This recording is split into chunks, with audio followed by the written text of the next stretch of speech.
সরকারের 6 মাসের পথ চলায় বাংলাদেশের পররাষ্ট্র নীতির সামনে সবচেয়ে গুরুত্বপূর্ণ পরীক্ষাগুলোর একটি হয়ে উঠেছে প্রতিবেশী ভারতের সঙ্গে সম্পর্ক।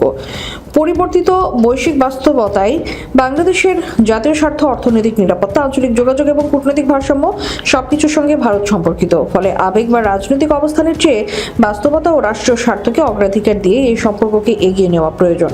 প্রধানমন্ত্রী তারেক রহমানের সামনে এখন সেই কঠিন কিন্তু গুরুত্বপূর্ণ সিদ্ধান্ত নেওয়ার সময় এসেছে। তার নেতৃত্বাধীন বিএনপি সরকার দেশ পরিচালনায় নতুন দৃষ্টিভঙ্গি ও চিন্তাভাবনা নিয়ে এগিয়ে যাওয়ার কথা বলছে। বর্তমান বিশ্ব ব্যবস্থায় কোনো রাষ্ট্রই এককভাবে টিকে থাকতে বা এগিয়ে যেতে পারবে না। বিশেষ করে বাংলাদেশের মতো ভৌগোলিক ও অর্থনৈতিকভাবে গুরুত্বপূর্ণ একটি দেশের জন্য ভারসাম্যপূর্ণ পররাষ্ট্র নীতি অপরিহার্য। বাংলাদেশের পররাষ্ট্র নীতির ঐতিহাসিক ভিত্তি সবার সঙ্গে বন্ধুত্ব, কারো সঙ্গে বৈরিতা নয়। এর সঙ্গে যুক্ত হয়েছে বাংলাদেশ ফার্স্ট নীতি, অর্থাৎ কোনো দেশের সঙ্গে সম্পর্কের ক্ষেত্রে প্রথম বিবেচ্য হতে হবে বাংলাদেশের জনগণের স্বার্থ। যে সম্পর্ক দেশের অর্থনীতি, নিরাপত্তা, বাণিজ্য, জ্বালানি, যোগাযোগ ও সামগ্রিক উন্নয়নে ইতিবাচক ভূমিকা রাখবে, বাংলাদেশকে সেই সম্পর্কই নিতে হবে।